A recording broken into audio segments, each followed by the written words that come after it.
Hej och välkomna allihopa på ett annat program från World Channel. Vi kommer hit och skapa en program till för er. Lyssna lite på stranden eller på havet.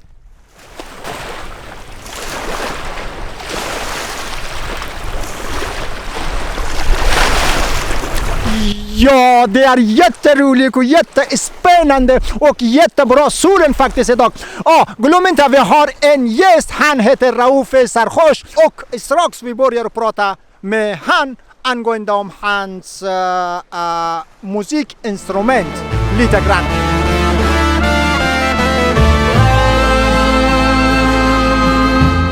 اولین اجرایی که امروز میخوایم از شما داشته باشیم چه اجرایی هست؟ ما خیلی دوست دارم اگر شما دوست داشته باشین یک آهنگ برای مادر که بخونیم چطور است؟ بسیار عالی هست.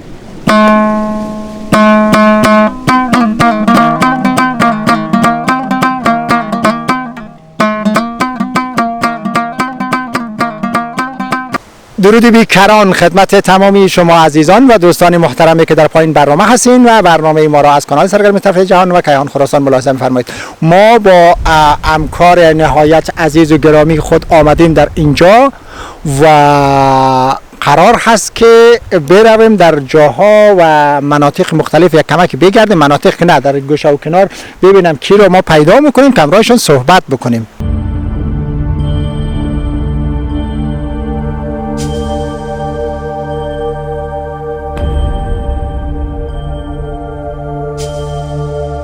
جناب سرخوش احوال شما دوست دارم از این خاطر دست نمیدهیم چون ایام کرونا است. احوال شما چطور است؟ تشکر، ما خوب هستیم، شما خوبین؟ خیرات دارید؟ تشکر میکنیم. ما بالاخره آرزوی دیدار شما را داشتیم و باور نمیکردیم. چه خوششانسی برای ما و بینندگان عزیز بود. گفتنی و مطالبی که داری برای بینندگان عزیز بفرمایید، باز ما صحبت ها شروع میکنیم. ما حالا شما خود یک قسمی بلافاصله آمده غافلگیر. ما خب روزانه معمولا همین بعد از ظهر از خاطر گرمی هوا میم یا شعر می نویسم و بعد همون شعرهای خود کمپوز میکنم یا میخوانم همون شعرهای قدیمی را. و دیروز یک همسایه ما در سندی 85 سالگی از خاطر زمین کرونا از بین رفت. و امروز افغان بود یا سویدنی؟ نه اونا سویدنی بود. اما ما با نوسه های از اونها آشنا بودم. ما امروز دو تا نواسی از او دیدم در مسیر راه که میخواستم به این طرف. برای ما گفت رو فهمیدی چی شده؟ ما گفتم نه ما میدونستم. گفت مادر کلان این فوت کرده، ما بسیار دیق هستیم.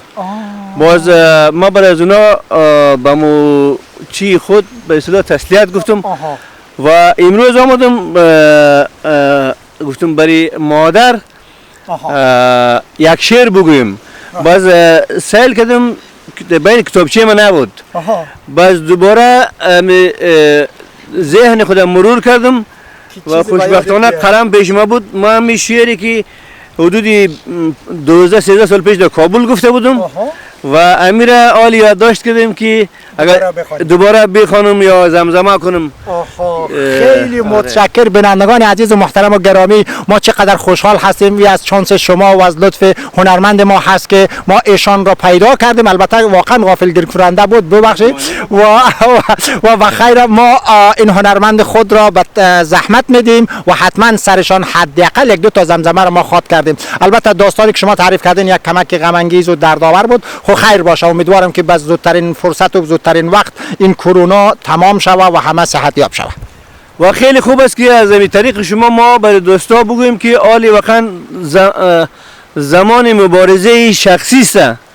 این کرونا یک خطر جدی جهانی است و این دارو درمان ندارد. تنها دارو درمان از این است که قرنطین کنی، نظافت رعایت کنی، دست پای روی بینی و دان گوش خود بشویی و احترام بگذاری برای تمام گفته های دکترها و شهرداری و حکومتی که در کشور زندگی میکنی.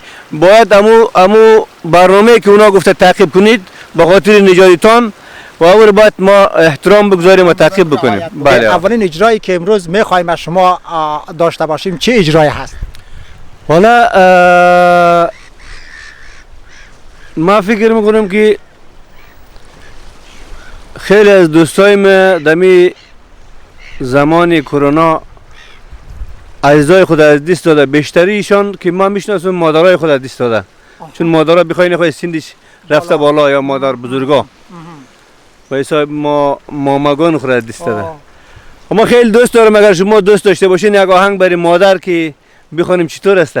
بسیار عالی هست. ما سر و گوش در خدمت هستیم که بشنویم.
ندارم پای رفتن از دیارت نازنین، من ندارم پای رفتن از دیارت نازنین.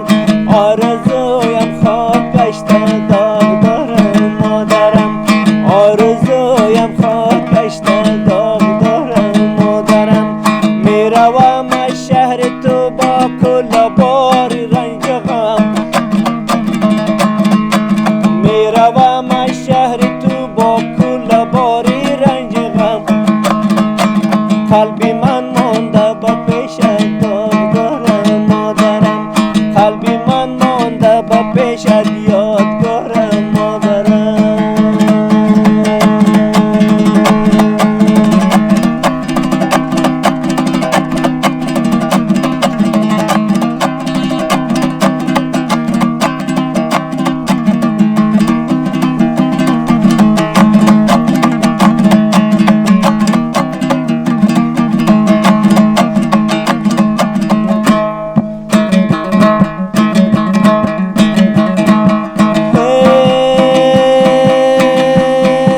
گر نباشد قسمتم آن مهر و لطفش ای خدا، گر نباشد قسمتم آن مهر و لطفش ای خدا. زندگیم به فروغ در غروب مادرم، زندگیم به فروغ در غروب مادرم. میروم از شهر تو با کل باری رنج و غم، میروم از شهر تو با کل بار رنج و غم. قلبی من مانده با پیش یادگارم مادرم، قلبی من مانده با پیش یادگارم مادرم.